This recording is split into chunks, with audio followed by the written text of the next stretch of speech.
Good evening everyone. Good evening. Voice clear है?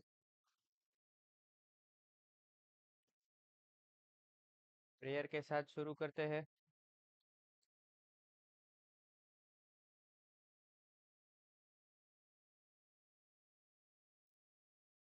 सहस्राक्षं गणाधीशं समगुरुं च सरस्वतीं जनकं जनयित्रीं च सहस्रमादौ प्रणम्यहं ब्रह्मदक्षास्वि देवेश भरद्वाज पुनर्वसु हुताशवेश चरका प्रभृतिभ्यो नमो नमः। रागादिरोगान् सत्तानुसक्तान् शेषकाय प्रसतान् शेषान् उत्सुक्य मोहरतितान् चक्कानं पूर्ववेद्याय नमोऽस्तु तस्मै। ठीक है, तो आज के भी करने वाले हैं। केबी के मटेरियल में सब लोगों को बहुत दिक्कत आती है, बहुत ज़्यादा। केबी और पीटीएसआर सब लोग पागल है उसके पीछे, मटेरियल के पीछे, है ना। केबी का मटेरियल चाहिए, पीटीएसआर का मटेरियल चाहिए, मटेरियल मटेरियल मटेरियल। तो आज करने वाले हैं हम अकॉर्डिंग टू एनसीएसएम सिलेबस। मैंने 6 लिख दिया था क्या, सॉरी। हाँ, बाल रोग परीक्षा विधि एंड चिकित्सा सिद्धांत, जो 7 नंबर का पॉइंट है। ये भी ऐसा पॉइंट है, कल हमने पंचकर्म का फिजियोथेरेपी देखा था, वैसा ही इसमें से एमसीक्यू एंड एसएक्यू आ सकेंगे। क्लियर है? Audio video. यस। तो मतलब देखो, अभी हमारा माइंडसेट क्या है। ये रणनी एक युद्ध है, यूनिवर्सिटी एग्जाम हमारा युद्ध है। कोई भी युद्ध है ना, वो रणनीति के बिना कभी भी नहीं जीता जा सकता है। हमको सबसे पहले देखना है, क्योंकि सिलेबस में बता दिया है कि इधर से ही पूछेंगे। तो अभी हमारी तैयारी क्या है, नॉलेज गेन करना है। वो सही बात है, डेफिनेटली गेन करेंगे नॉलेज, उसी के लिए तो इधर आए। पर अभी पास होना बहुत इंपॉर्टेंट है, क्योंकि सिलेबस हमारा इतना वास्ट एंड लेंदी है कि सब साथ में करने गए तो फिर खत्म हो जाएंगे। और बैक सिस्टम बहुत बेकार सिस्टम है हमारे उसमें। सो इधर हमारा मेन ये जो बोलने का ये मेन पर्पस बैकग्राउंड क्या है, कि इधर से एमसीक्यू आएगा और एसएक्यू आएगा, मतलब इधर एलएक्यू आने वाला नहीं। तो इधर आपको मस्ट नो में से होगा, या तो एक, अगर एक आध जो कोई होगा तो डिजायर टू नो वाला होगा। और सब जो आपको करने हैं वो लेक्चर अवर में करना है। जो लेक्चर अवर सारे दिए वही। ये प्रैक्टिकल प्रैक्टिकल कुछ नहीं आएगा, वो सब वो किस में आएगा, ये सब वाइवा वॉइस में आएगा। राइट? ठीक है। तो इधर जिधर लेक्चर अवर लिखा है ना, ये बाजू में दिख रहा है। कब? क्योंकि ये मैं आपको क्यों बता रहा हूँ, बहुत सारे लोगों, मैं गिनती नहीं कर पाऊँ, इतने लोगों को पता ही नहीं है कि भाई लेक्चर अवर करना है कि नॉन लेक्चर थियरी करना है, नॉन लेक्चर प्रैक्टिकल आएगा एग्जाम में। क्योंकि मस्ट नो तो इधर भी लिखा है। राइट? पर मेजोरिटी मस्ट नो जो है ये लास्ट में कर सकते हैं, कि अगर अगर आपका सब कुछ हो गया है और आपको थोड़ा सा ज्यादा इंटरेस्ट है पढ़ने का, तभी आप ये नॉन लेक्चर प्रैक्टिकल और थियरी, या तो जो कॉलेज में जाते हैं उनको थोड़ा थोड़ा करवाते हैं। ओके, पता चला सिलेबस के बारे में सबसे पहले, क्योंकि उसके ऊपर से ही पेपर निकलने वाला है पूरा। चलो अभी आगे बढ़ते हैं। सबसे पहले जो इसका क्वेश्चन है, कंस्ट्रक्ट ए पीडियाट्रिक केस टेकिंग फॉर्मेट। अभी देखो, ऐसे क्वेश्चन ये पूछा जा सके ऐसा नहीं लगता है। कभी कभी आ सकते हैं। ये पूरा प्योर प्रैक्टिकल बेस्ड है। राइट? तो भी लेक्चर अवर लिखा है, तो हमको कुछ रिस्क जरा भी नहीं लेने का ये ईयर में। तो हमने वो किया है, देखते हैं क्या है वो। राइट? इसका डिटेल्ड फॉर्म ये रहा, देखो क्या दिया है। पीडियाट्रिक केस टेकिंग है ना। पीडियाट्रिक केस टेकिंग में क्या है, सबसे पहले पेशेंट की क्या आएगी, प्रोफाइल आएगी, आइडेंटिफिकेशन आएगा, जैसे हम केस लिखते हैं ना वैसा ही। बट अभी दिया है तो एक बार जनरल डिस्कशन कर लेते हैं। बस 5 6 7 मिनट लगेगा, तो आपको आइडिया आ जाएगा। ठीक है। क्या आएगा, सबसे पहले नेम, एज, सेक्स, ये सब हमको पता है, कि भाई कब डेट ऑफ एडमिशन है, ओपीडी विजिट में कब आए थे, ओपीडी के नंबर, उनका इन्फॉर्मेंट। ये बहुत, चाइल्ड की हिस्ट्री कभी भी ले ना, तो इधर इन्फॉर्मेंट नाम आना चाहिए। या तो उसके मदर है क्या, फादर है क्या, या तो और कोई गार्जियन है क्या। रिलायबिलिटी ऑफ इंफॉर्मेंट, आपके वो जो इंफॉर्मेंट ने जो बताया वो कैसा बताया है, ठीक बताया, ठीक से नहीं बताया क्या? उसके बाद जो आएगी वो चीफ कंप्लेंट, जिनको हमारी जो सारी जर्नल में प्रधान वेदना ऐसा लिखा हुआ होता है शायद, है ना? मानते हैं प्रधान वेदना? तो चीफ कंप्लेंट में क्या है कि उसकी मेन कंप्लेंट क्या होती है? तो मेन कंप्लेंट कैसे लिखने की, उसका ड्यूरेशन और क्रोनोलॉजिकल। मतलब अगर उसको बुखार है तो आप ऐसे लिख सकते हैं, ज्वर। फिर विथ ड्यूरेशन, तो कितने टाइम से है? तो ज्वर है वो उसको कितने है, 10 दिन से है। फिर उसको अजीर्ण है वो कितने टाइम से है? 6 महीने से। तो अभी इसका सीक्वेंस क्या होगा बताओ?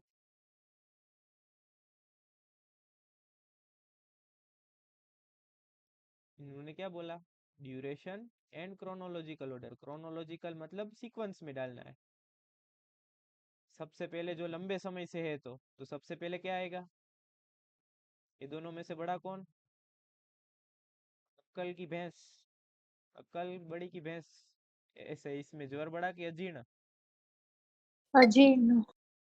हाँ, क्योंकि वो 6 मंथ से है तो पहले अजीर्ण लिखेंगे फिर ज्वर लिखेंगे। अलग अलग ऐसे क्राइटेरियाज रहते हैं, राइट? Chronological order. फिर जो हिस्ट्री ऑफ प्रेजेंट इलनेस, अभी वो किस चीज के लिए आया, इधर क्या है, उसका ऑनसेट कब होता है, मतलब कब हुआ, कितने टाइम से है, उसके साथ में और कौन कौन से सिम्टम्स है क्या। जैसे देखो, ये एसोसिएटेड सिम्टम से क्या पता चलता है कि उसका अनुबंध क्या व्याधि हो सकता है। कभी कभी देखो, अभी हम हिक्का का श्वास पढ़ रहे थे तब उसकी साध्यता में हमने देखा था कि भाई कोई व्यक्ति है उसका धातु क्षय हो गया है, या तो उसको कॉन्स्टेंटली ज्वर आ रहा है, आ रहा है, आ रहा है, तो उसकी साध्यता थोड़ी चेंज हो जाएगी, नहीं हो जाएगी? जो साध्य था उसमें से थोड़ा क्रुच साध्य चला जाएगा, और क्रुच साध्य जो था उसमें से असाध्य चला जाएगा। क्लियर? फिर उसकी वजह से उसको क्या है, उपशयन अनुपशय उधर से पता चलेंगे। फिर पास्ट हिस्ट्री जो है, पास्ट हिस्ट्री क्यों जरूरी है? कि भाई बर्थ टाइम पे कुछ हुआ था क्या, एंटीनेटल पोस्टनेटल सब डिटेल चाहिए। डेवलपमेंटल हिस्ट्री, डेवलपमेंट माइलस्टोन जो है उसमें कुछ डिले हो गया था क्या? अब हमने देखा था gross motor, fine motor language, कल ही देखा था फिजियोथेरापी में, स्पेशली पीडियाट्रिक के लिए जो फिजियोथेरापी होती है उसमें। फिर इम्यूनाइजेशन हिस्ट्री बतानी है, पास्ट हिस्ट्री में ये सब आता है कि भाई जो नेशनल इम्यूनाइजेशन शेड्यूल है एनआईएस अकॉर्डिंग, कि भाई ये दे दी है क्या इम्यूनाइजेशन, मतलब इम्यूनिटी ले ली है उसने, वैक्सीनेशन ले लिया क्या। फिर उसको कोई, मतलब प्रीवियसली कोई हॉस्पिटलाइजेशन हुआ था क्या, कोई ओपीडी केस भी उसका हुआ था क्या चाइल्ड का, या तो कोई भी सर्जरी करवाई थी क्या, ये सब पास्ट हिस्ट्री में आ जाएगा। साथ में फैमिली हिस्ट्री में सब आ जाएगा कि भाई उनको कोई इलनेस है, हेरिडिटरी कोई प्रॉब्लम है। ठीक है?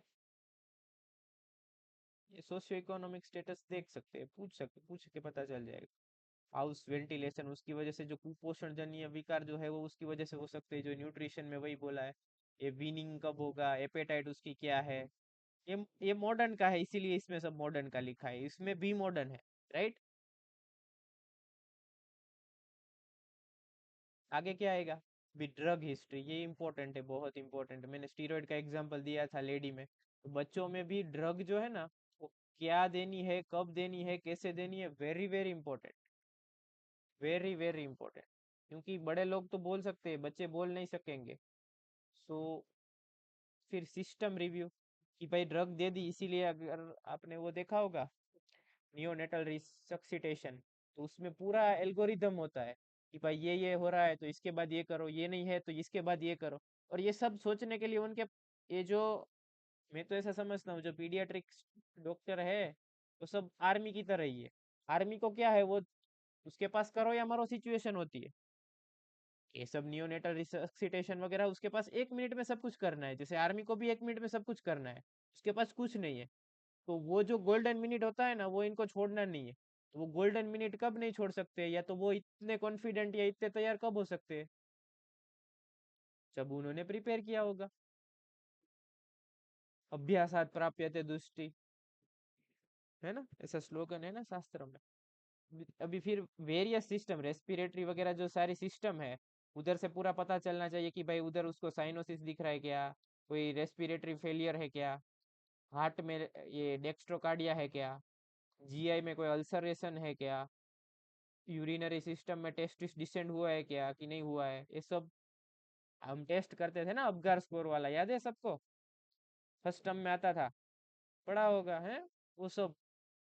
फिर फिजिकल एग्जामिनेशन से हम, जो फिजिकल एग्जामिनेशन मतलब बड़े लोगों में करते हैं वही छोटे में भी करते हैं। अपीयरेंस पता चलता है, साइनोसिस पता चलता है, पेलर पता चलता है, उधर कहीं ईडिमा है, अक्षिकुट शोथ है, उसका जो एंथ्रोपोमेट्री, मतलब एंथ्रोपोमेट्री का मतलब ही पूरा मेजरमेंट्स होता है, उसके बॉडी के सारे मेजरमेंट। अगर मेजरमेंट कम ज्यादा हो तो वो क्या बोल देंगे डायरेक्ट कि भाई ये डेवलपमेंटल डिले है।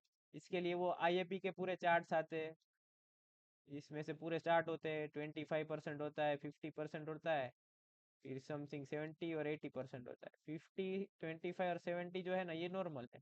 85 ऊपर भी खराब है, नीचे भी खराब है। अगर ये ऊपर जाएगा तो ये ओबेसिटी में चला जाएगा, और ये जो है वो पूरा कार्शिया में चला जाएगा। ऐसा सब IAP, Indian academy of paediatrics, ऐसा सर्च करना, आईएपी ग्रोथ चार्ट, इधर लिख देता हूँ, आईएपी ग्रोथ चार्ट, ठीक है, मिल जाएगा। सिस्टमिक एग्जामिनेशन वही सब, रेस्पिरेटरी में इन्फेक्शन, पाल्पेशन सब करोगे, इंस्पेक्शन से पता चलेगा भाई उधर कोई टेंडरनेस वगैरह कोई है, या तो कोई आपका क्या बोल सकते हैं, देखने से आपको बहुत सारी चीजें पता चल जाएगी। उधर कोई कलर डिस्कलरेशन है क्या, कलर में कोई चेंज है क्या, और भी बहुत सारी चीजें पता चल सकती है, राइट। फिर जो कार्डियोवास्कुलर सिस्टम है उसकी, उससे आपको क्या पता चलेगा, उसका जो एपेक्स बीट है, हार्ट का साउंड है, मरमर है, वो सब पता चलेगा। क्योंकि ये जो सारी सिस्टम है वो कैसी सिस्टम है, ये जो कार्डियोवास्कुलर सिस्टम है, रेस्पिरेटरी सिस्टम है, ये सब वाइटल सिस्टम है। ये जो वाइटल सिस्टम जो होती है, उसमें कोई इशू हो जाता है तो फिर बेबी की जान को खतरा है, और हमको उसका ध्यान रखना पड़ता है। तो ये सब सिस्टम जो है वो चेकिंग प्रायर, ये सब लोग प्रायर यही सिस्टम चेक करते हैं, राइट। फिर जो होती है वो मस्क्यूलोस्केलेटल सिस्टम, जिसकी वजह से मोटर फंक्शन में कोई भी प्रॉब्लम हो जाता है तो मस्क्यूलोस्केलेटल सिस्टम है। उधर डिफॉर्मिटी कोई भी हो गई, या तो वो मसल में स्वेलिंग हो गया है, ये जॉइंट में स्वेलिंग हो गया है, उधर टेंडरनेस मतलब पेन बहुत होता है, तो ये सब सिस्टमिक एग्जामिनेशन में आएगा। उसके ऊपर से आप एक प्रोविजनल डायग्नोसिस पे आएंगे, उसके ऊपर से आप दो तीन डिफरेंशियल डायग्नोसिस पता चलेंगे। जैसे कि भाई जो जॉइंट में है तो आपको क्या मिल सकता है, संधिवात है, आमवात है, और वात रक्त है। फिर अलग अलग डिफरेंट डिफरेंट उसके ऊपर से आपको पता चलेगा कि ये भाई कौन सा डिजीज है, ठीक है। डिफरेंट डिफरेंट आप क्या करेंगे, उपशय अनुपशय सब करेंगे, उसके ऊपर से आपको पता चलेगा कि भाई ये वात रक्त नहीं है, ये वो नहीं है, ये संधिगत वात ही है, क्योंकि उधर क्रेपाइटेशन मिल रहा है, ठीक है। फिर आगे जो आएगा वो इन्वेस्टिगेशन है। तो वो ये जो इन्वेस्टिगेशन है उससे आपको क्या पता चलेगा, ये आपका हैंड इन हैंड हेल्प कर सकता है। क्योंकि वो जो है, आजकल क्या चल रहा है कि भाई पूरा रिपोर्ट आप दिखाओ तो ही सब लोग ये मानते हैं कि भाई हाँ रिपोर्ट है, ये है वो है वगैरह सब, है ना। तो उसकी वजह से आपको CBC, ESR, CRP, urine stool जो है, कुछ भी हो गया, इन्फेक्शन हो गया है, तो ये डायरेक्ट ये लोग ये करवा देते हैं। हाँ इसमें ये है, मतलब यही है। मतलब हम रोगी की चिकित्सा नहीं करते, हम चिकित्सा रिपोर्ट की करते हैं। यही हुआ ना, अगर रिपोर्ट की चिकित्सा करे तो फिर ये तो शुद्ध चिकित्सा कैसे हुई? हमारे आचार्य तो बोलते हैं कि भाई चिकित्सा हमको जो करनी है वो शुद्ध चिकित्सा करनी है। तो वो रिपोर्ट देखने चाहिए, ठीक है, क्योंकि आजकल सब क्या चल रहा है कि भाई क्या बोलते हैं, एविडेंशियल, एविडेंस सबको देना पड़ता है, हाँ इधर है सब, इसके लिए करने, राइट। फिर उसके ऊपर से हम पूरा ट्रीटमेंट प्रोटोकॉल या प्लान डिसाइड करते हैं, क्लियर है। तो ये जो होता है वो क्या होता है, पीडियाट्रिक्स का एक पूरा डिटेल्ड हिस्ट्री फॉर्म होता है, केस टेकिंग ऐसे होता है। क्लियर है सब लोगों को, कोई कंफ्यूजन है क्या? आगे बढ़े। हाँ, तो अभी जो है वो, हम आगे बढ़ते हैं। ये जो पीडियाट्रिक केस टेकिंग फॉर्मेट था वो अभी खत्म हो गया है, तो आगे बढ़ते हैं अभी। तो ये जो बाल परीक्षा विधि जो होती है, उसमें अलग अलग सिम्टम के बेस पे होता है। तो आपको कैसे पता चलेगा? श्लोक देखते हैं। बालका नाम वाचसाम विविधा देह वेदनाम प्रादुर्भूताम कथम वेद्यो जानीयते लक्ष्यता। कि जो बालक है वो क्या करेगा? वो कुछ बोल तो नहीं पाएगा, राइट? जब छोटा है तब हम को ये जो काश्यप संहिता है जो है उसके वेदना अध्याय, वेदना अध्याय नाम ही क्या है? वेदना है। और मैंने आगे के लेक्चर में भी बोला था, वेदना मतलब पेन समझना वो बहुत गलत बात है। वेदना मतलब कोई भी हमको कोई भी एबनॉर्मल या नॉर्मल कुछ भी अलग टाइप का सेंसेशन हो रहा है। कंडू भी एक टाइप का वेदना है, शूल भी एक टाइप का वेदना है, और दाह भी वेदना है। तीनों वेदना के अंदर आएगा। अनइजीनेस एक टाइप का कहीं पे हम भी हमको फील होए ना, समझने के लिए ऐसा बोल सकते।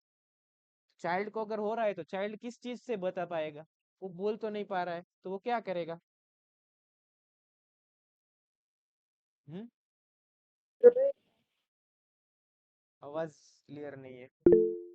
यस, वो क्राई करेगा। तो एक गुड पीडियाट्रिशियन जो होता है, उसको चाइल्ड की क्राई पता चलती है ना? तो क्या क्या है, देखो डिफरेंट डिफरेंट सिम्टम क्या क्या क्या पता चल सकते हैं। शीरशूल है, तो अगर शीरशूल उसको हो रहा है तो वो क्या करेगा? रुषम शीरम स्पंदयति, कि वो जो हेड है उसको क्या करेगा? रोल करता रहेगा, रोल करता रहेगा ऐसे। फिर निमीलियति चक्षुषी, मतलब जो आंख है उसको ओपन और क्लोज क्लोज, ओपन क्लोज ऐसे करता रहेगा। अब वो कूचन, वो ग्रिपिंग करता रहेगा, और उसको नींद नहीं आएगी, है ना? और वो पूरा मतलब डल, हमने वो जो दीनता वर्ड यूज किया है ना, टाइप ऑफ दैट ओनली, ये पूरा ऐसा हो जाएगा चाइल्ड। तो ये जो अगर ऐसा हो रहा है तो हमको क्या समझना है? चाइल्ड को जो है वो क्या है? शीरक शूल है, कर्ण में वेदना हो रही है। तो अब ग्रीपिंग मतलब? सॉरी, ग्रीपिंग मतलब? ग्रिपिंग मतलब वो जो एक टाइप का शास्त्र में इधर जो अवकुचन कहा है। जैसे आप उसका जो व्यान वायु का जो श्लोक है उसमें भी ये आया है। व्यान वायु का श्लोक आता है क्या? अवकुचन नहीं है, पर ऐसा ही सेम वर्ड है।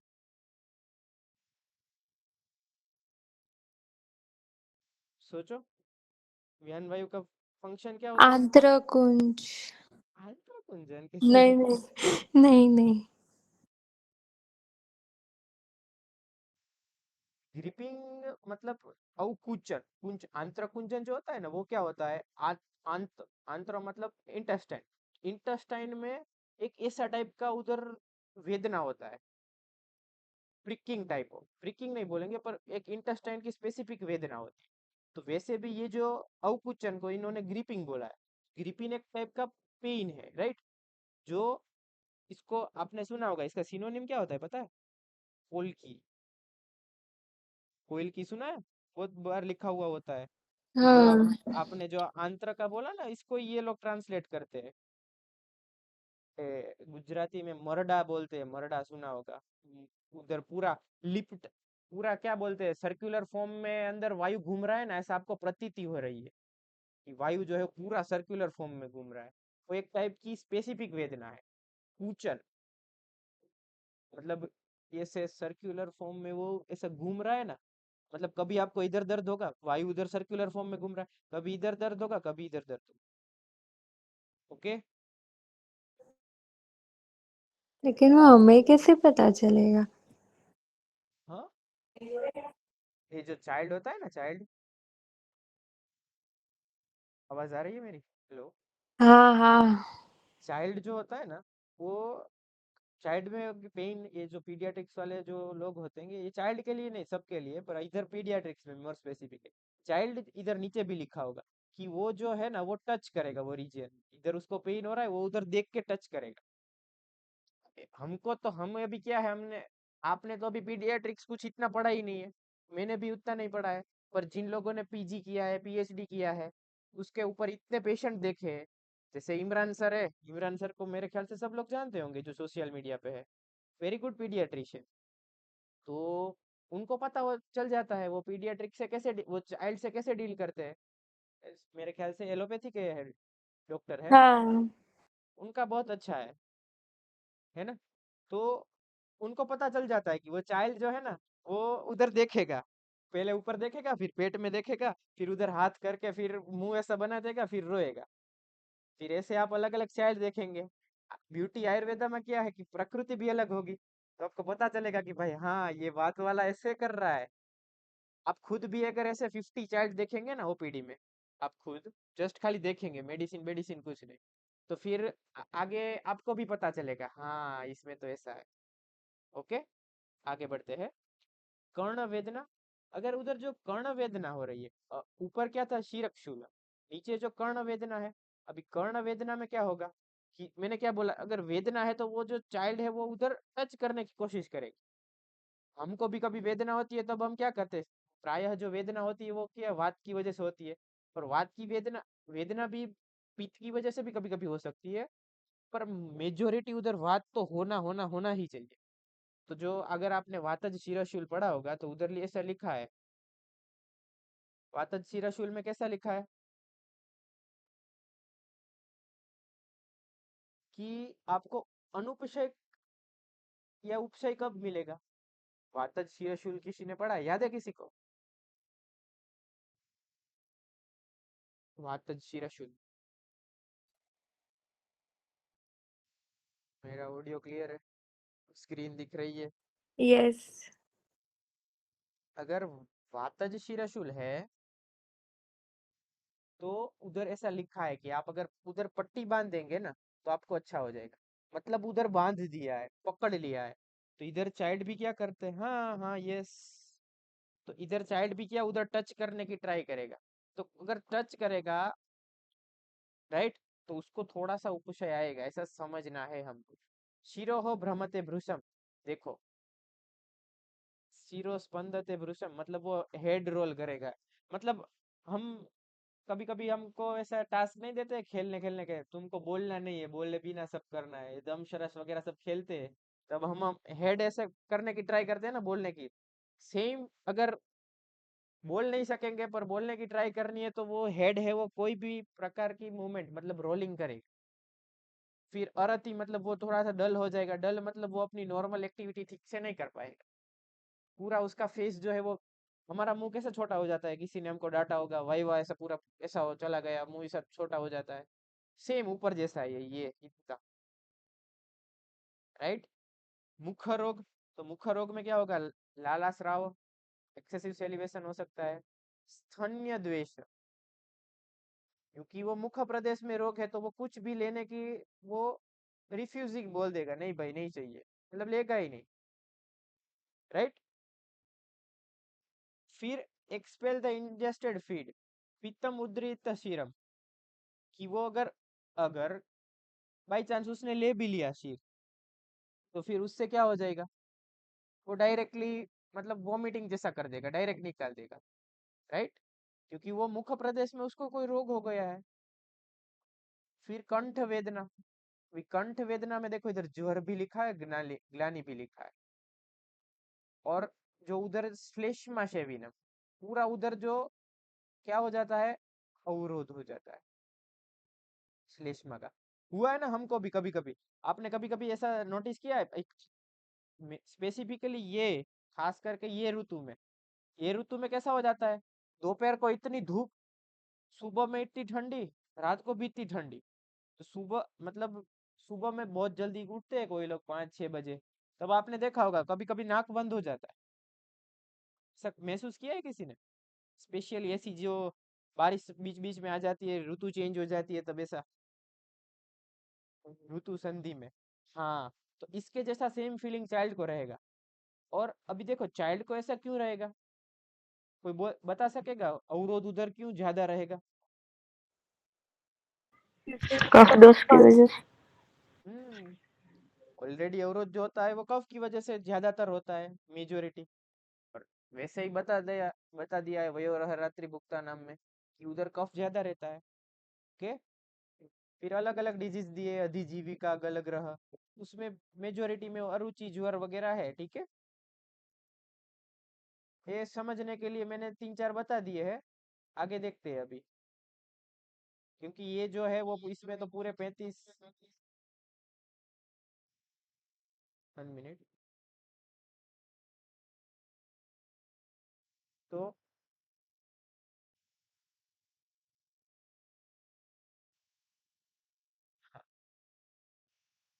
ये जो एग्जामिनेशन हमने देखी है, सेम एग्जामिनेशन इधर है, राइट?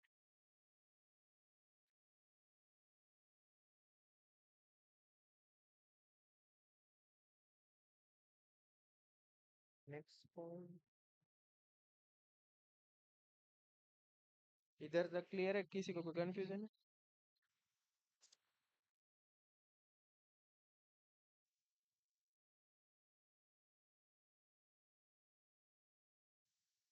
तो आगे का जो पॉइंट है ये सब नॉन लेक्चर है। अभी डायरेक्ट जो आएगा आपका लेक्चर वाला, वो है जनरल प्रिंसिपल इन चिल्ड्रन।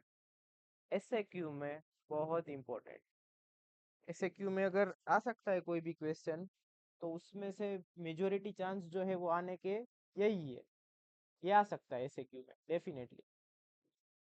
तो जनरल प्रिंसिपल मतलब मेन सिद्धांत जो है वो हम क्या ले सकते हैं इसमें, चाइल्ड जो सब है उसमें। तो इधर से शुरू होता है मेन। तो एक उपक्रम रहता है कि भाई ये जो सिद्धांत है वो हम चाइल्ड में यूज करेंगे। ऐसा क्यों दिया होगा? किसी को ऐसा हुआ कि भाई हाँ ऐसा क्यों दिया है?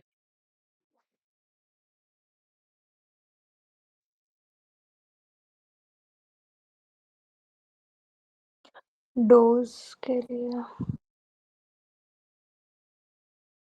क्यों क्वेश्चन होना चाहिए।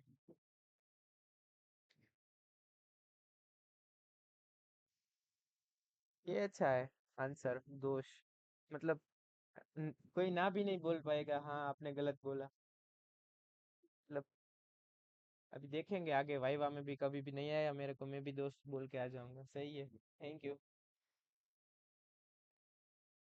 और दोस्त के अलावा? बिकॉज चाइल्ड हैज अपक्व धातु। हाँ यस, जिन्होंने बताया सही बताया। इधर दूसरे फोन में चार्जिंग चला गया है, पता नहीं चला।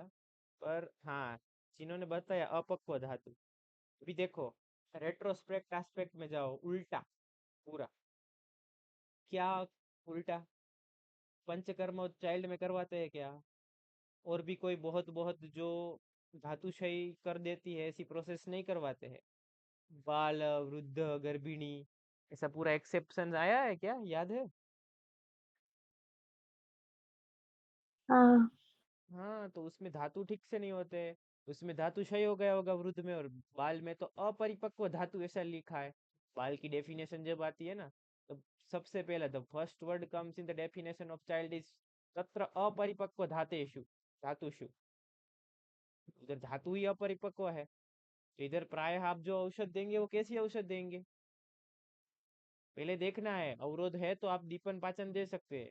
पर इधर बहुत ज्यादा रुक्ष कभी भी आप नहीं दे सकते चाइल्ड में। वरना तो फिर पंचकर्म क्यों ये लोग ना बोलते कि भाई हाँ पंचकर्म नहीं करना है बाल में? देते हैं ना, आराम से देते हैं। नहीं देते क्या? क्वेश्चन होना चाहिए ना।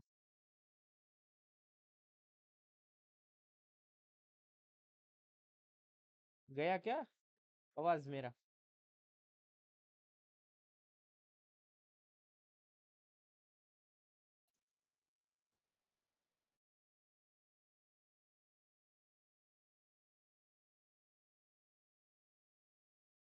मेरे को कमेंट सेक्शन नहीं दिख रहा है, just a minute.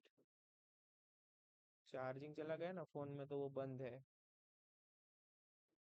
Doubt comment section में आया है ना, वो अभी मैं देता हूँ आंसर, ये क्लास खत्म हो जाए ना। तो वो दिख नहीं रहा है, किसी ने मैसेज भेजा है। आवाज आ रहा है? एक बारी बता दो कोई अनम्यूट करके, तो ये क्लास कट यस है ना। यस हाँ। हाँ हाँ ठीक है ठीक है। ठीक है। इधर मैंने स्क्रीन शेयर किया है ना, तो फिर आपका कमेंट वगैरह मेरे को कुछ नहीं दिखेगा। बस जो दूसरा फोन था वो, उसमें चार्जिंग खत्म हो गया, तो फिर वो बाजू में रखा है चार्जिंग में। बताता हूँ आपको। मेरे को याद दिलाना, हाँ, लास्ट में जब खत्म करे उसके पहले, फिर फ्लो फ्लो में भूल जाते। तो सबसे पहले हमको इधर क्या देखना है, सामान्य चिकित्सा सिद्धांत में उपक्रम क्या होता है, क्या चिकित्सा करेंगे बाल में। तो मैंने बताया कि भाई इसमें क्या है, धातु। बाल में आपको क्या देखना है, धातु। उधर जो धातु होता है वो अपरिपक्व होता है। कैसा होता है, अभी उधर अपरिपक्व धातु होता है, इसकी वजह से ही क्या होता है, इधर जो शोधन वगैरह, तीक्ष्ण शोधन वगैरह इसमें नहीं कराते। जो नहीं, मैं ये क्यों बता रहा हूँ, क्योंकि ये नहीं करना है मतलब नहीं करना है डेफिनेटली। मतलब अभी उधर कुछ नहीं आया, आप लिख के आए शोधन करो, ये करो, पंचकर्म सब, तो वो मार्क ही नहीं मिलेगा। उपक्रम में क्या है, बालस्य रुद्रम अनौषधम अन्यतः प्रमाणामन्यम उपक्रमण्यो अन्ये च विशेष। हाँ, उसको जो मेडिसिन देनी हो ना, प्राय रुद्य देनी है। अगर उसको हम कड़वी कड़वी सारी मेडिसिन देंगे, तिक्त रस वाली, तो फिर बच्चा मुंह लटका देगा। और तिक्त रस वगैरह जो होते हैं वो क्या है, वायु को बढ़ाते हैं। तो उधर जो है वो धातु को अगर लॉन्ग टाइम वो लेगा तो वो धातु में रुक्षता आएगी। ऑलरेडी धातु परिपक्व अवस्था में है, उधर रुक्षता बढ़ेगी, तो उधर वात के रोग हो सकते हैं। क्लियर हुआ क्या।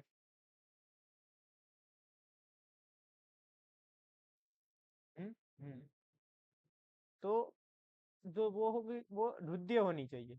इसीलिए प्रायः जो, देखो क्या होता है, चाइल्ड को कुछ भी देना उसके अनुपान में मधु दे देते हैं।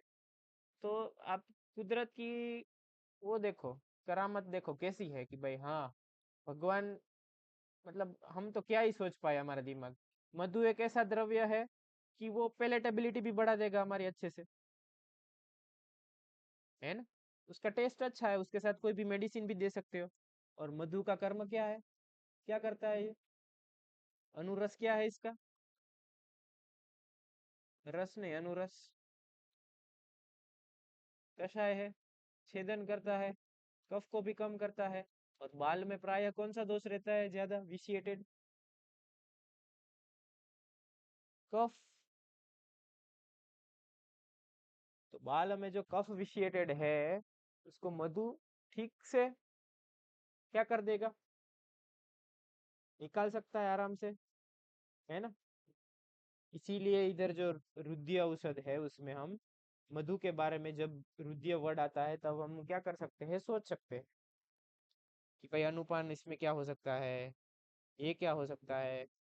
तो सबसे पहले अनुपान कहीं पे आए तो आप मधु सोच सकते हैं। फिर उधर जो एक आपका पेलेटेबिलिटी आ गया, दूसरा डोज भी इतना इम्पोर्टेंट है। अगर आपने डोज है वो सोचे समझे बिना ऐड कर लिया, तो उसकी वजह से क्या होगा।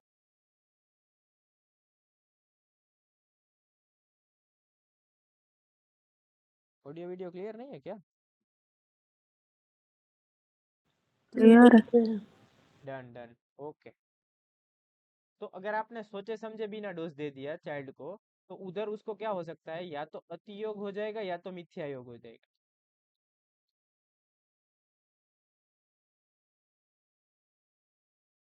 तो ये जो अगर अति योग मिथ्या योग हो गया, तो वो क्या कर देगा डायरेक्टली, दोष जो है वो किसको बिगाड़ते हैं, धातु को बिगाड़ते हैं। ऑलरेडी उधर धातु बन रहा है, और आप उधर जो है वो धातु में विशेषण लेके आ जाओगे, तो फिर वो जो चाइल्ड है वो गंभीर व्याधि में जा सकता है। ठीक है। देखो इसीलिए जो इधर मैंने जो बताया ना, वो सब इसमें लिखा है। देखो इधर सेकंड लाइन में काश्यप संहिता का श्लोक जो है वो, कि बाल में नैवति शोधनम रक्तमोक्षणे ही स्निग्धे ही सुशीते ही, देखो सुशीते ही मधुरे ही।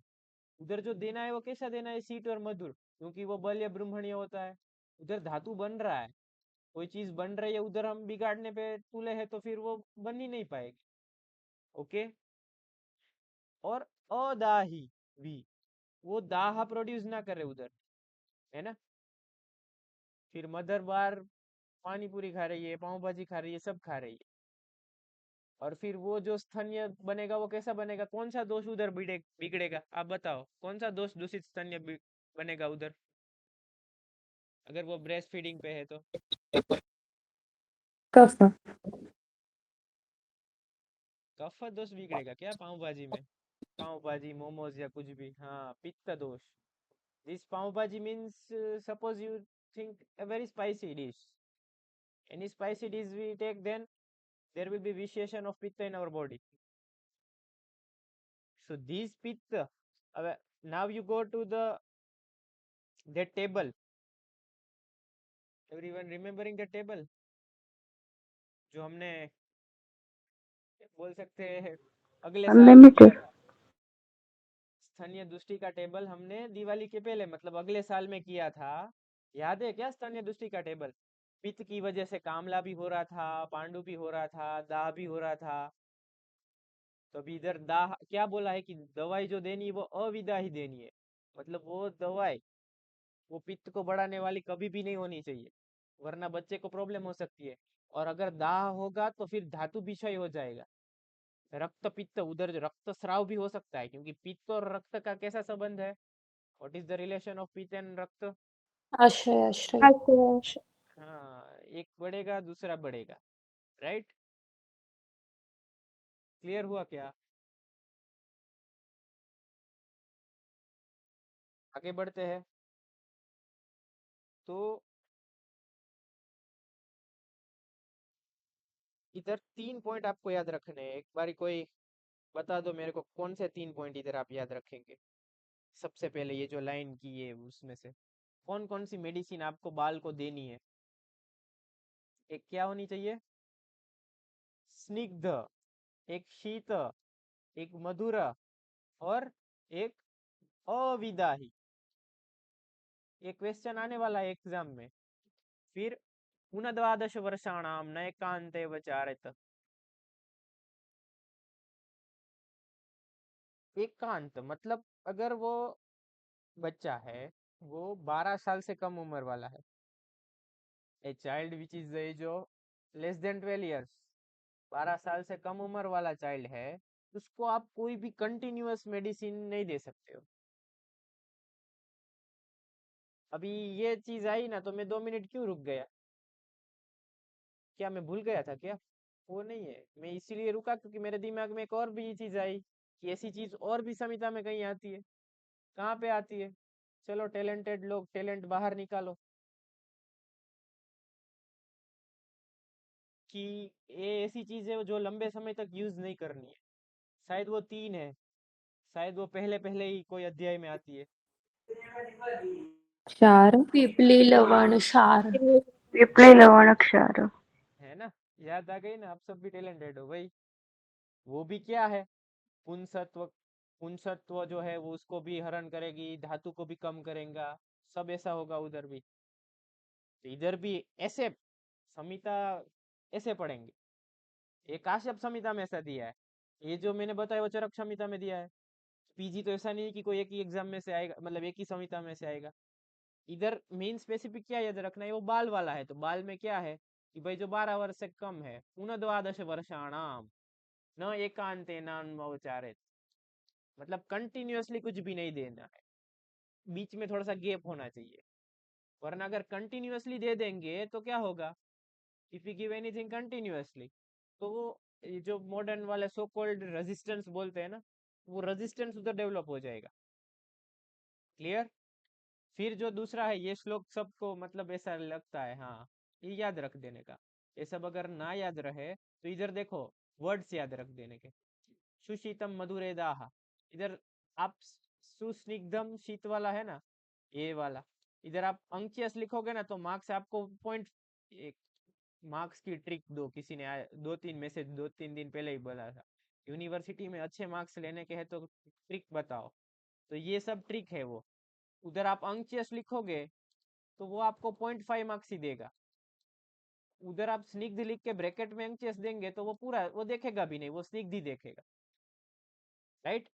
फिर यथा दोषम यथा रोगम यथोद्रेकम यथाशयम विभज्यम देश काल आदि तत्र योजम विषक्तम। ये श्लोक लर्न बाय हार्ट करना है, सब के लिए है। क्योंकि अगर वाइवा में भी पूछे कुछ नहीं आता ये बोल दोगे तो फिर वो जाने देगा। तो वेरी इजी है। आपको मेडिसिन कैसी देनी है? यथा दोषम, किसको देख के? इसका ट्रांसलेशन आप ही बताओगे, इजी है। किसको देख के क्या देखोगे सबसे पहले? दोष। दोष। फिर दोष के बाद में क्या देखेंगे? रोग। उद्रेक। उद्रेक मतलब वो उधर जो है वो एग्रावेशन कौन से दोष का बहुत ज्यादा है, उसके साथ में कोई एसोसिएटेड सिम्टम है क्या, कि भाई ये स्पेसिफिक मिल रहा है। फिर उसके बाद में क्या? यथाशयम, कौन सा आशय इन्वॉल्व हो रहा है, मतलब ये पूरी जो षड्विध क्रिया काल है उधर जो शान संश्रय वो कहाँ पे रह रहा है, ये सब विभज्य। अभी ये सब आपने देख लिया, ये सब युक्ति प्रमाण है अपन का। ये जो इधर यूज कर रहे हैं वो युक्ति प्रमाण यूज कर रहे हैं। इसके साथ में आप और क्या देखोगे? ये सब बोनस में क्या देखोगे कि वो कौन से देश से है, अभी कौन सा काल चल रहा है। काल का दो मतलब होता है, एक इधर सीजन लेंगे कौन सी सीजन चल रही है, एक उधर काल मतलब उसकी वही रहेगी, या तो वो बाल है, या तो वो वृद्ध है, या तो वो मिडल एज का है, क्या है। तत्र योजयम भिषकतम। क्लियर हुआ ये श्लोक? कोई कंफ्यूजन? यस। त एव दोषादुष्याश्च ज्वराद्याः व्याधश्च यतः तदेव भेषजं मात्रा त्वस्य कनीयसी। कनीयसी, कनीयसी, ऐसे ऐसे वर्ड आ जाता है ना तब 2 मिनट चुप हो जाने का और डायरेक्ट रिवर्स गियर लगाने का। कनीयसी वर्ड इधर आया, एक और वर्ड इसके जैसा कोई बता पाएगा? अष्टांग हृदय।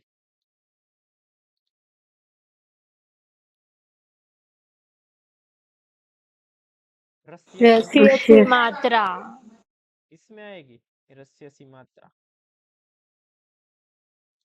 स्नेह की से। मात्रा। Very good, very good. Proper people in the room, सब लोग वेरी गुड। तो ये क्या है रस्यसी मात्रा? पता तो था आपको, पर कन्यासी के test time. Dose. Yes, test dose, very good. So अभी पता तो था आपको, पर ये टाइम पे याद आना है।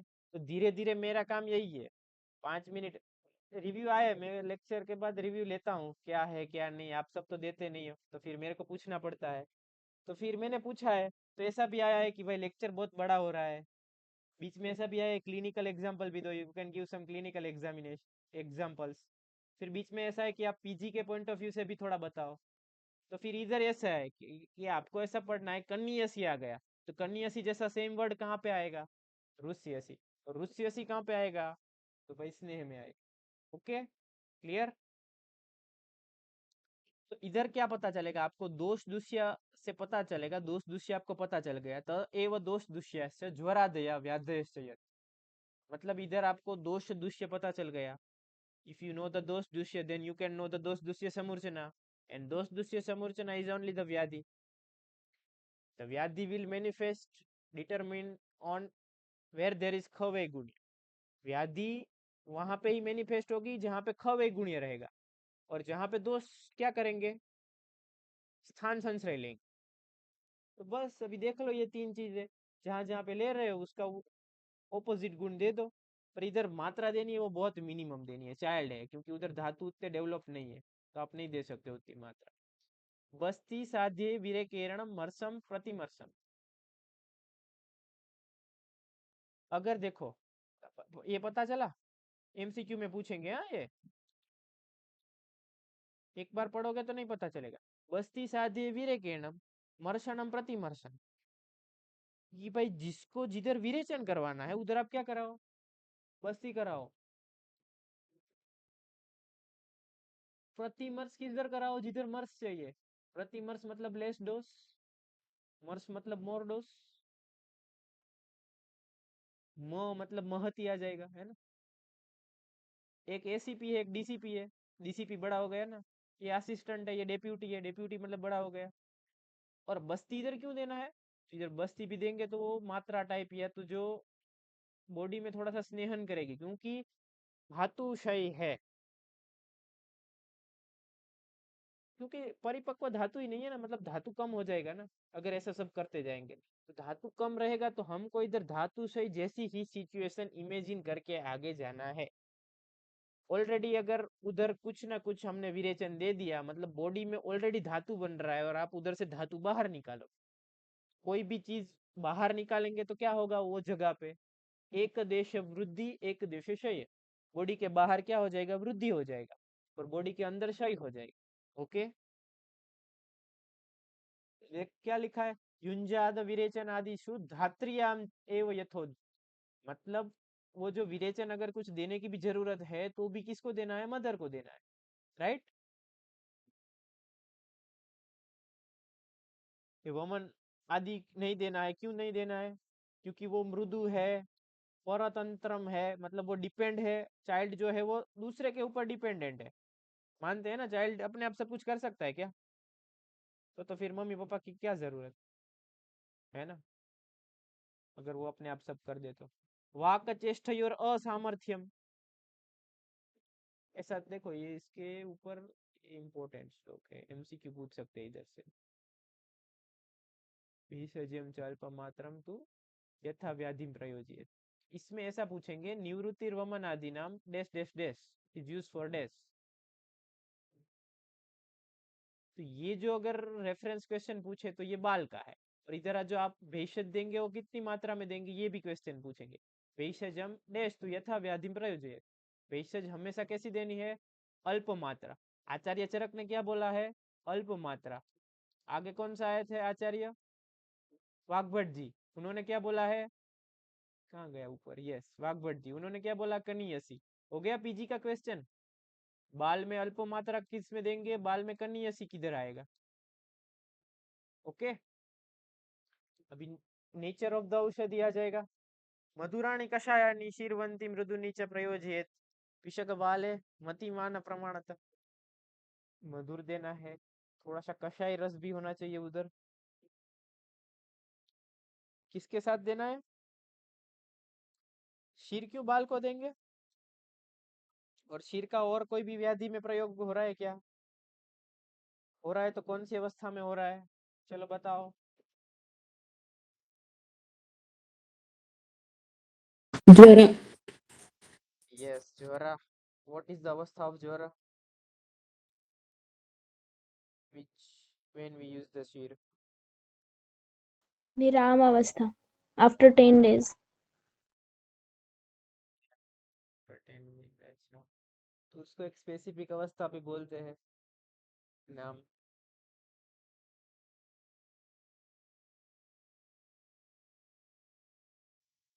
कौन सा ज्वर बोलते हैं उसको, जीर्ण ज्वर। हाँ तो वो जीर्ण अवस्था हो गई ना।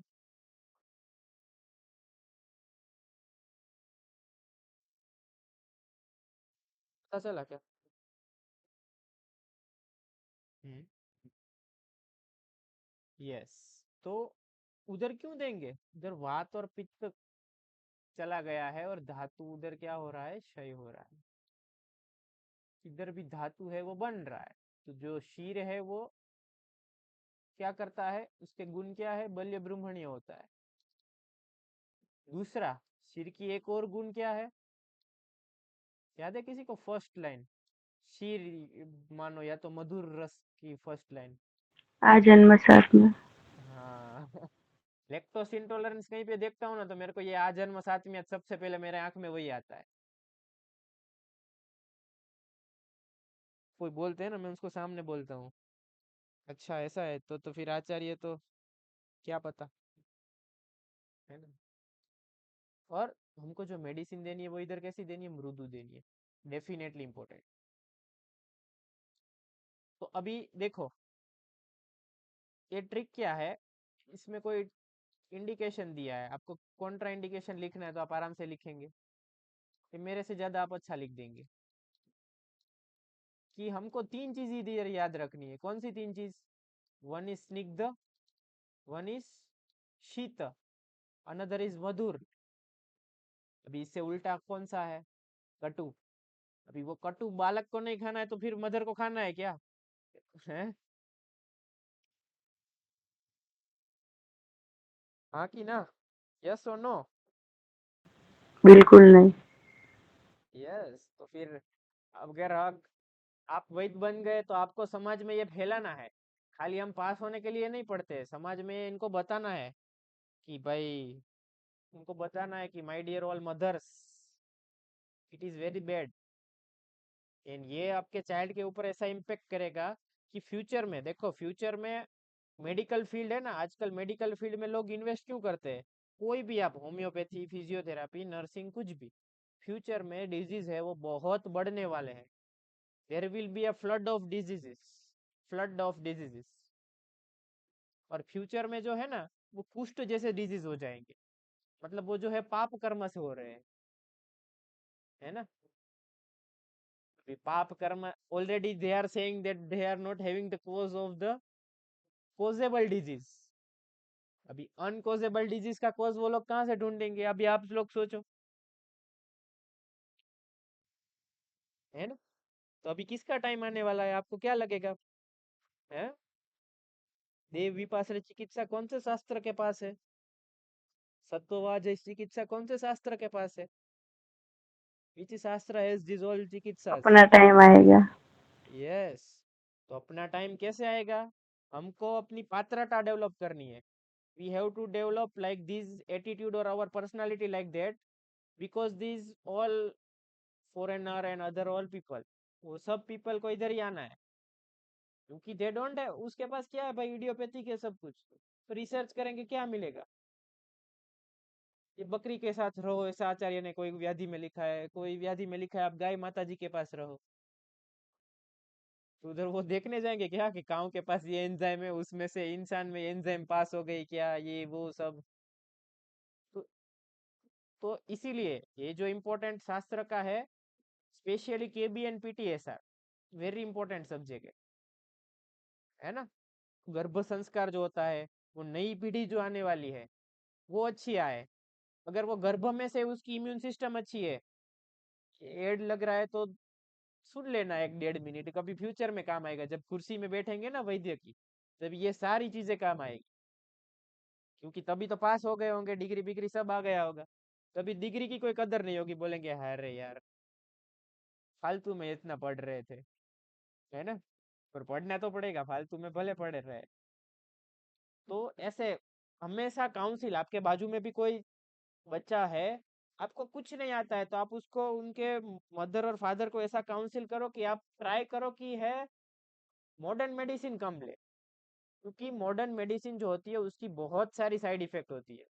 अगर वो बच्चा ले रहा है तो फिर वो अपन सबकी एज का हो जाएगा, तब मैंने इतने सारे ऐसे बच्चे देखे कि वो सारी एंटीबायोटिक से रेजिस्टेंट हो गए। शायद मैंने एक, पहले जब मैं लेक्चर लेता था, वो ग्रुप में रखा भी था एक केस, जो लोग उधर आते थे उनको पता है। एक चाइल्ड था मेरे ख्याल से 9.5 ईयर एज, ये सारी जो ब्रॉड स्पेक्ट्रम एंटीबायोटिक मतलब पता होता है क्या?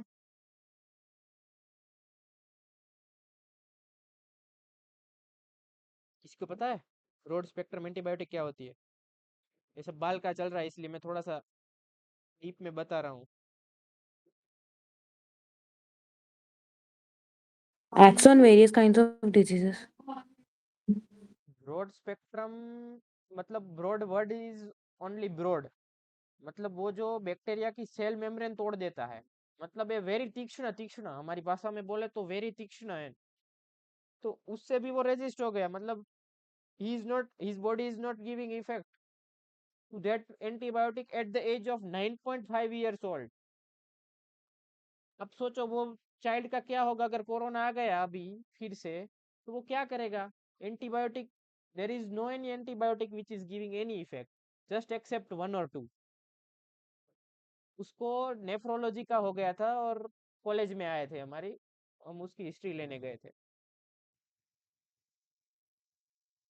तो ऐसे ऐसे केस भी आयुर्वेद के पास आते हैं, स्पेशली केबी में अभी बहुत डिमांड है। तो अभी आप केबी पीटीएसआर भी कंफ्यूज, क्योंकि आपने अभी सब्जेक्ट डिसाइड, मेजोरिटी लोगों ने सब्जेक्ट डिसाइड नहीं किए।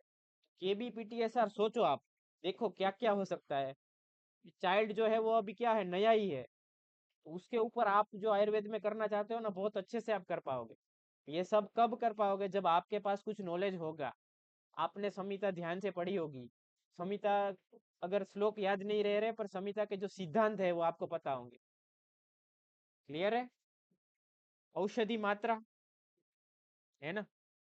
क्योंकि ये सब सिद्धांत वगैरह आपको यूट्यूब में बहुत ज्यादा नहीं मिलेगा, पर यूट्यूब में ऐसा मिलेगा, 1 महीने में यूनिवर्सिटी में पास होना है तो कैसे हो जाएंगे, 20 दिन में पास होना है तो कैसे हो जाएंगे, ये करोगे तो पास कैसे हो जाओगे। पर हमको जिंदगी की,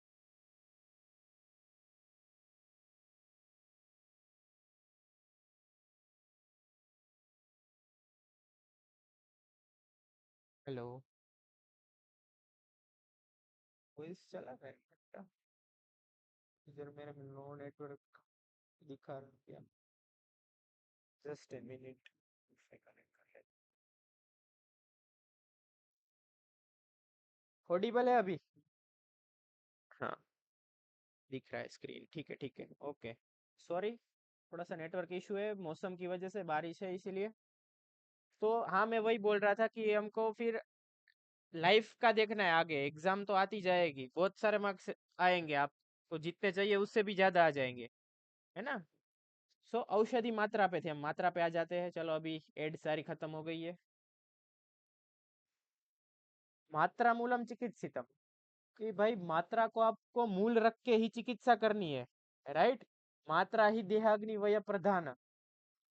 मात्रा है वो किसके ऊपर रहेगी भाई? कैसा देह है, कैसी अग्नि है, उसका कैसा वय है, वो सब डिपेंड रहेगा मात्रा पे। अभी ये आ जाएगा तो भी मैं तो पास्ट में बहुत जल्दी चला जाता हूँ, है ना? हंसना नहीं है इधर, बताओ। हंस रहे हैं सब लोग हैं। मात्रा देह अग्नि बल ऐसा सब आया तो फिर आपके दिमाग में क्या आना चाहिए? कौन सा चैप्टर?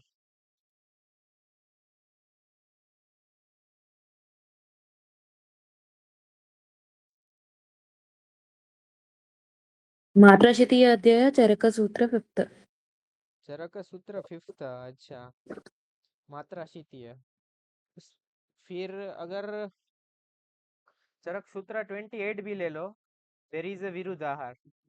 अष्टांग हृदय सूत्र स्थान 8 ऑल्सो देर इज ए विरुद्धाहार। 7, सॉरी, देर इज विरुद्धाहार, राइट? अभी आपने मात्रा शीतीय से मात्रा बताया, वो ठीक है, that is okay, not an issue, it is also a reference. But there is return that if the person's agni is good, person is of madhyam vaya, deha agni and vaya pradhan, right? So the virudahar is also not giving any effect. ऐसा होता है ना कभी कभी। there are two friends, they are eating everything together and one friend is always falling ill। बाहर गए, ice cream खाई, दूसरे दिन उसके नाक में से आइसक्रीम निकलेगी, डेफिनेटली निकलेगी। वो एक चम्मच खाएगा तो भी निकलेगी। if he or she eat 1 spoon, then also river flows from the nose। but other guy who is eating a 2 box of ice cream, then also nothing। so वो जो है वो क्या है, उसकी अग्नि अच्छी है और उसकी वही अच्छी है। when this both fails, then the other guy also will suffer from the more worst situation than this guy। Okay, फिर देखो ये इंपॉर्टेंट है, इधर आया है विडंग फल मात। इधर विडंग फल जीत, जैसा विडंग फल देखा है, विडंग विडंग सुना है? द्रव्य गुण, सेकंड ईयर। फिर से बोल रहे हो आप तो वापिस चले जाते हो। विडंग, पीजी में क्वेश्चन आता है, विडंग का लैटिन नेम क्या है?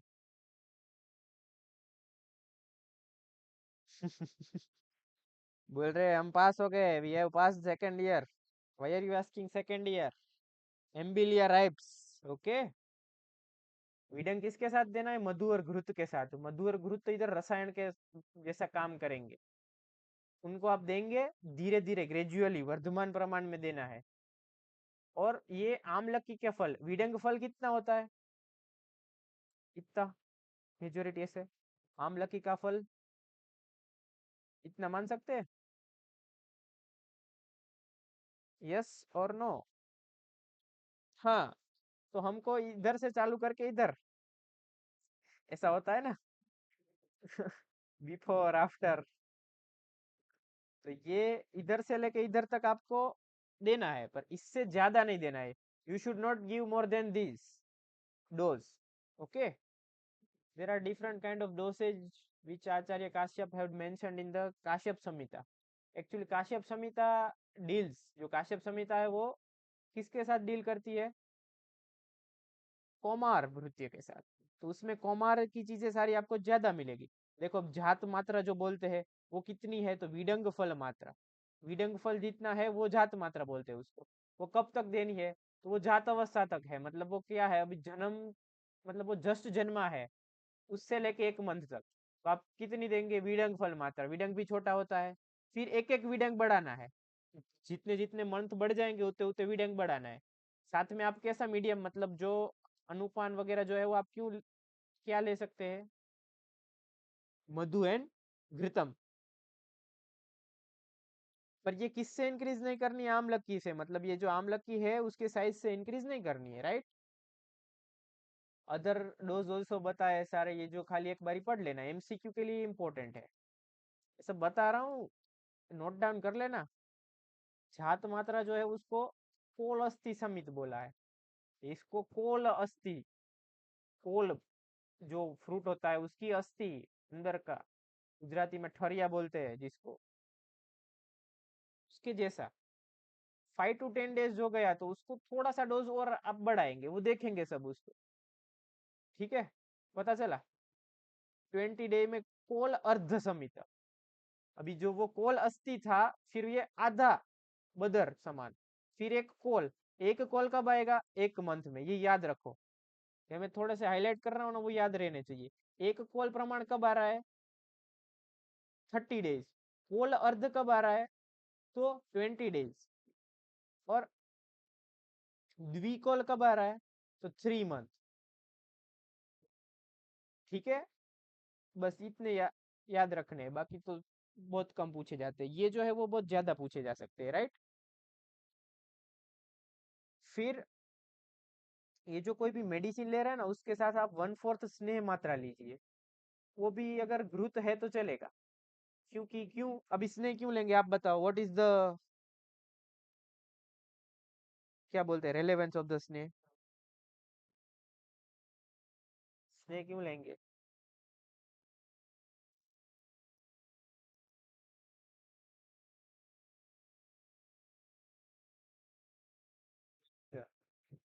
हाँ, स्निग्धता क्यों चाहिए?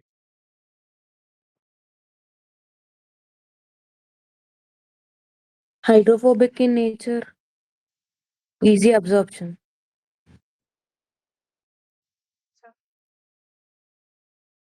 We can consider it. Okay, not an issue. Palatable.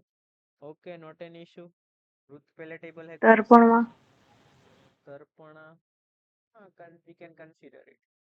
तीनों ने बोला ना, you all three told, अब सबने सही बोला। अभी ये सबका मिक्सचर करके हमको, क्योंकि तीनों के तीनों सही हो, तर्पण करेगा, क्योंकि उधर क्या है, मतलब आपको भूख लगी और आपको कोई खाना दे दे, ऐसा हो गया। You are hungry and someone gives you food. It's like that, because already there will be need of the food, because body is busy with many metabolism. All the things, all the systems, all the tissues, all the muscles are growing there. All the dhatus are aparipakva. So in order to become aparipakva to pakva, they need more metabolism. And where there is more metabolism, more energy. Right? So they use all the madhur ras dravyas, which have much energy. And if you not use these all madhur dravyas here, then there will be a vitiation of vata and pitta dosh both. उधर वात और पित्त दोनों बिगड़ जाएगी। फिर 8 महीने के बाद फिर ग्रोथ हो जाता है पूरा, तो फिर आप उधर जल दे सकते हैं, राइट, है ना। अभी देखो, चाइल्ड जो है ना उसको आप आदत, फैमिली में भी कोई है, चाइल्ड में ऑलरेडी कफ दोष रहता है, आप उसको है ना कोई ऐसा, जैसे ग्राइप वाटर सुना है, ग्राइप वाटर, ग्रेपिंग ग्रिपिंग अभी थोड़ी देर पहले सब चल रहा था, तो ग्राइप वाटर जो है, ग्राइप वाटर करके एक वो सिरप आती है पूरी, अजमोदा वगैरह, चाइल्ड को आप ऐसा कुछ सोचो है, स्पार्क वगैरह सब लोग करते ही है डेफिनेटली, तो हम मैं ऐसा मानता हूँ हमको स्पार्क है वो लाइफ में स्पार्क करना चाहिए। ऐसी चीज करनी है कि कोई हमको देख के बोले हाँ भाई सही है, आयुर्वेद में ही कुछ कर रहे हैं। तो चाइल्ड जो होते हैं उनको आप ऐसा ट्राई कर, कुछ ऐसे योग देखिए कि जो उनको बहुत विदाई भी नहीं लगे, अच्छे भी लगे। ये ग्राई वाटर में अजमोद पानी वगैरह पूरा माइल्ड, बहुत डाइल्यूट फॉर्म में वगैरह सब उसका क्या सत्व वगैरह रहता है, वो चाइल्ड के लिए बहुत अच्छा है। कफ है, वी हैव टू गिव कफग्न औषध, उसको बहुत अच्छा रहेगा। पानी भी जो पी रहा है वो भी कैसा पी रहा है, संस्कारित जल पी रहा है। कफज विकार होंगे उसको, नहीं होंगे बताओ, या तो कम होंगे। ठीक है। फिर अलग अलग टाइप के चूर्ण के डोजेज बताया कि अगर दीपनीय चूर्ण लेना है, अपनी अंगुली के प्रमाण के अकॉर्डिंग लेना है। अग्रह पर्वांगुली ग्रह मात्र, जो फेलेंजीज होता है फिंगर की, उसके जितना। अगर जीवनीय चूर्ण लेना है, देखो ये दीपनीय था वो कैसा था, रुक्ष तीक्ष्ण था। तो रुक्ष तीक्ष्ण द्रव्य हमेशा ज्यादा लेते हैं कि कम लेते हैं, आप बताओ। ये तो बाद में ये, कम। हाँ, तो ये कम लेंगे, ये तो बाद में देखेंगे, ये देखने की जरूरत नहीं है। और जीवन ये मतलब बल्य ब्रूमणीय है, तो वो बालक को बल तो चाहिए ना, तो वो कैसा कितना लेगा, डबल। और ये सम समन होगा, तो सम समन is also a type of समन चिकित्सा। अभी सम समन में क्या हो सकता है, कोई भी दोष जो है उनको समन, तो वो भी दीपनीय से डबल लेंगे। इन शॉर्ट ये जो है दीपनीय कैसा है, ए टाइप ऑफ उधर, तो बालक के लिए तो वो दीपनीय भी क्या हो गया, ऐसे देखने जाएंगे तो शोधनीय हो गया क्या,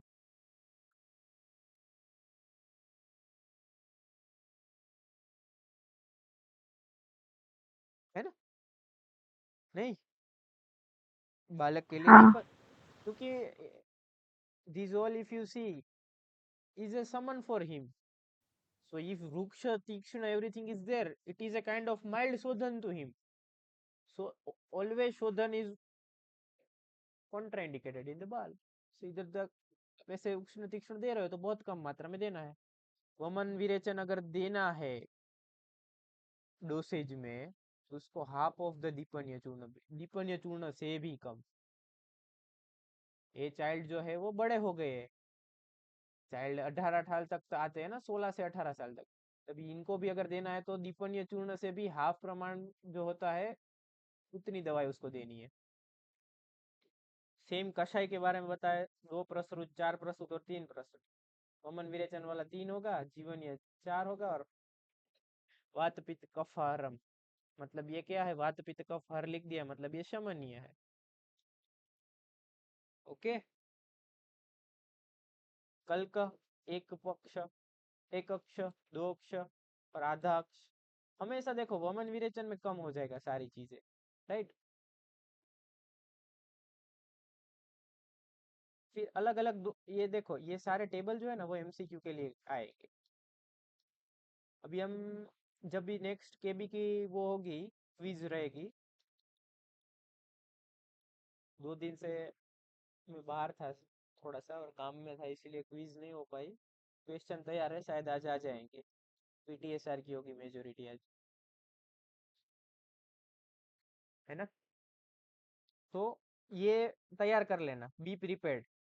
और कम से कम और कोई नहीं आ रहा है उसमें क्विज में, तो इधर जो लोग हैं, those who are in this class, try to attend that quiz.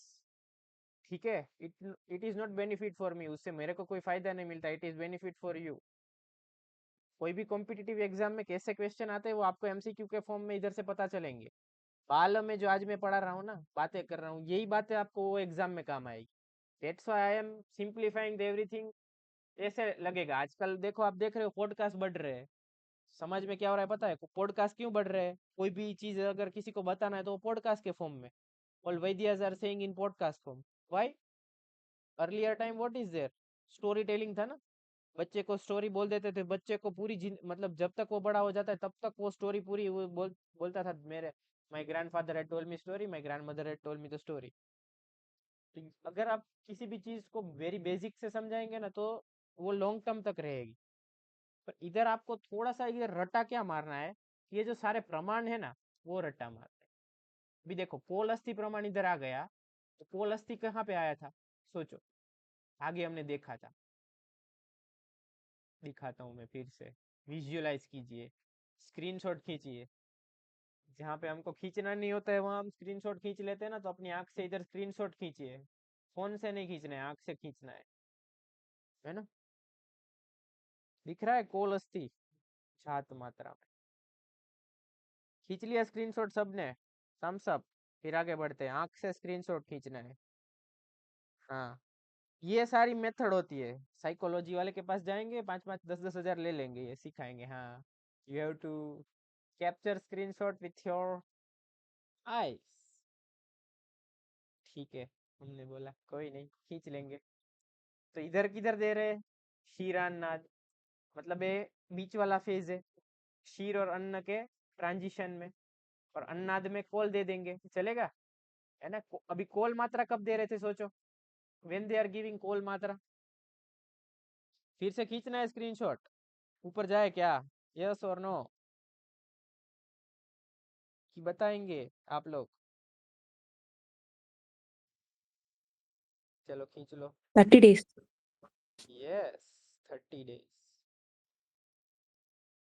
है ना कोल मात्रा। चलो स्क्रीनशॉट खींच लिया, 30 डेज। ओके, चलो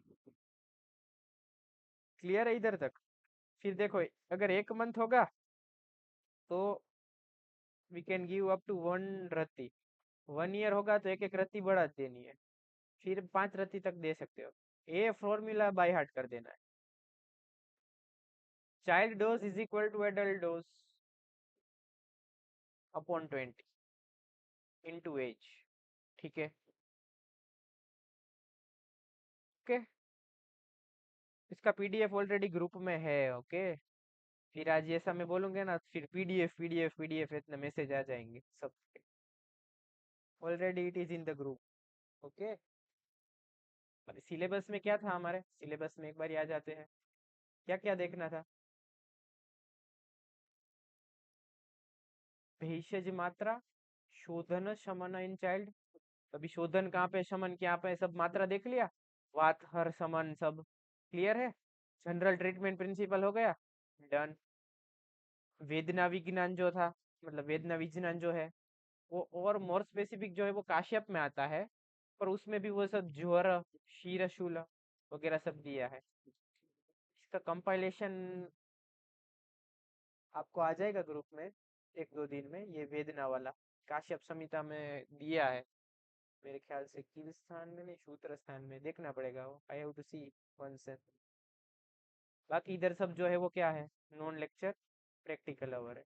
तो ये जो नॉन लेक्चर प्रैक्टिकल सब है वो किस में आएंगे? It is all for viva voice. और जो ये नॉन लेक्चर ओवर है इसमें सब ये आएगा, कैलकुलेशन ऑफ पीडियाट्रिक डोस। ये सब नॉन लेक्चर वाला कुछ पूछते पूछते है कि नहीं है?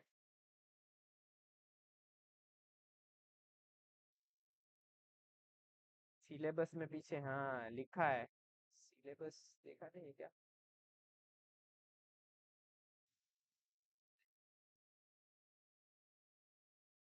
सिलेबस भूल भुलैया जैसा है, आप अगर कल देखो तो आज आपको कुछ नहीं मिलेगा, ऐसा है। PA1 PA2 तो हो गया। फिर देखो, एक बार इधर भी देख लेते हैं। आज हमने 7 पॉइंट किया ना, यस यस, फिर नो। तो इधर ऐसे क्यों आएगा? आपको क्या लगता है इसमें से अगर आपको पेपर निकालना है तो आप कौन सा ऐसे क्यों निकालोगे? ये मेरे को उस दिन पढ़ाना था आप लोगों को, आज बता देता हूँ। फिर इसके बाद में हम क्लास एंड करेंगे, देख लेंगे पहले सारा टॉपिक फिर एंड करेंगे। I am asking one question, if you have to take the paper from this topic, which SAQ you will take? क्योंकि इधर से आपको एक एसएक्यू लेना है।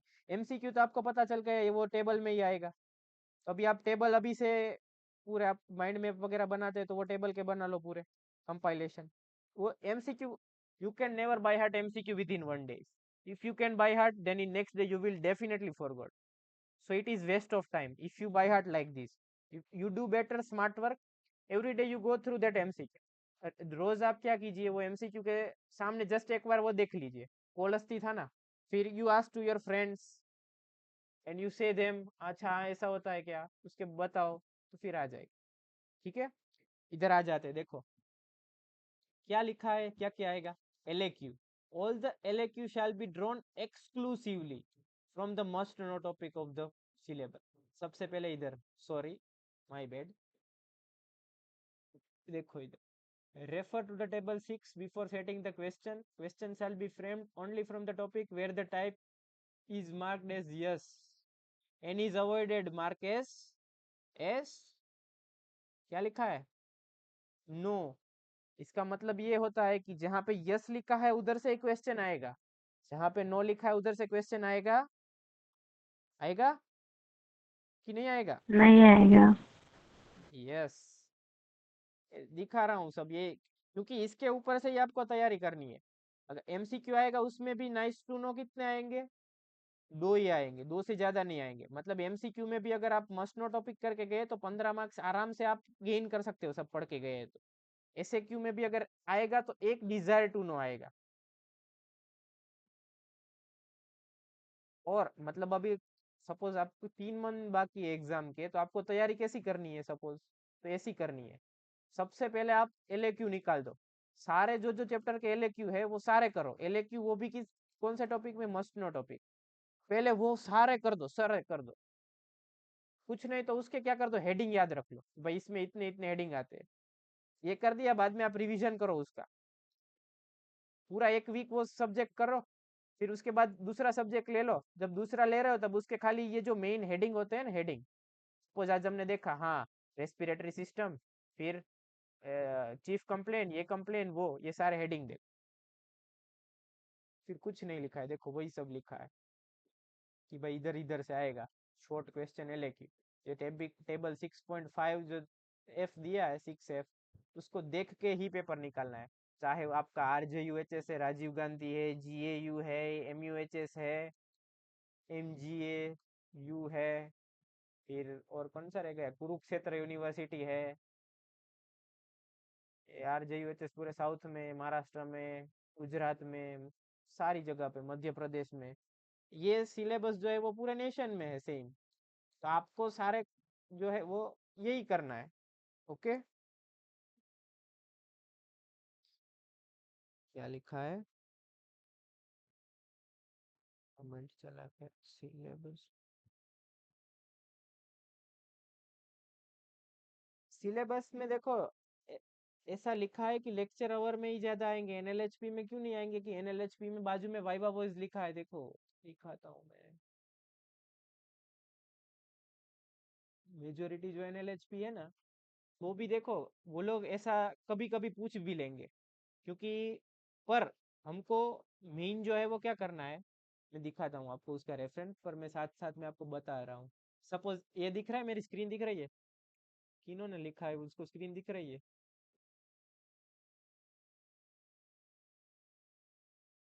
ये देखो क्या लिखा है, NLHP लिखा है, नॉन लेक्चर और प्रैक्टिकल। अभी उधर देखो वो क्या है, सब बेड साइड वगैरह है, इधर देखो लिखा है मस्ट नो टॉपिक है, पर वो सब देखो बेड साइड वगैरह है, सब केस टेकिंग है, एक क्विज है वगैरह, ये PBL मतलब प्रॉब्लम बेस्ड लर्निंग है, ये नॉन लेक्चर थियरी है।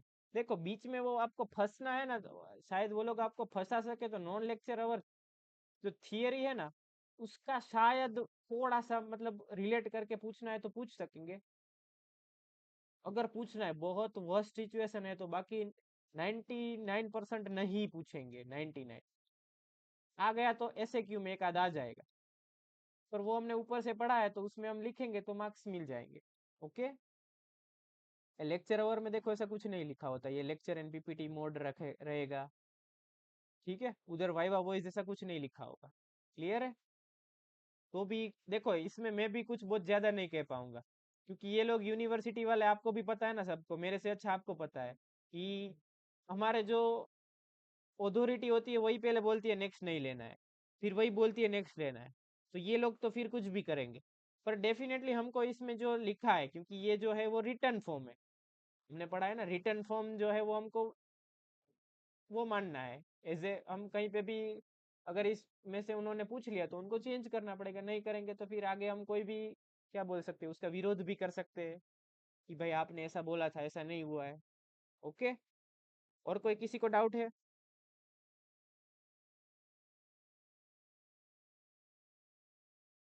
इटरा में ऐसा है कि इटरा तो फिर हमारे चाचा विधायक है, इटरा जी खुद विधायक है, विधायक जी तो पता नहीं वो कर सकते हैं, राइट। पर मेजोरिटी फॉलो होगी इस बार, देखना फाइनल ईयर में फॉलो रहेगा आपको। 80 से 85%, मतलब आप जो मस्ट नो टॉपिक भी करके गए हैं उसमें भी रिजल्ट मिलेगा आपको, डेफिनेटली ट्राई करना आप। वो ऊपर का आपका क्वेश्चन चला गया, वो किसी ने कुछ पूछा था ना, मैंने फोन ऑफ कर दिया था। क्या था, एक बार और क्वेश्चन रखेंगे,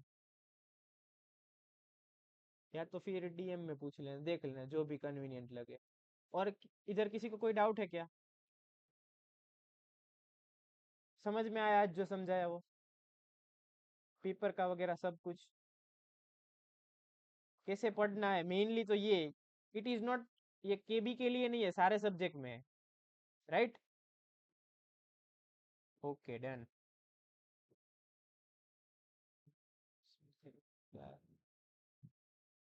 ये जो है ना, ये नॉन लेक्चर प्रैक्टिकल है और ये नॉन लेक्चर थियरी है, तो प्रैक्टिकल में सारी एक्टिविटी दी है, तो वो जो एक्टिविटी है वही इधर जो है वो दिया है, उसका वो सीओ है कि भाई कोर्स आउटकम क्या है, उसकी वजह से क्या होगा, वो नीचे डिटेल में दिया है।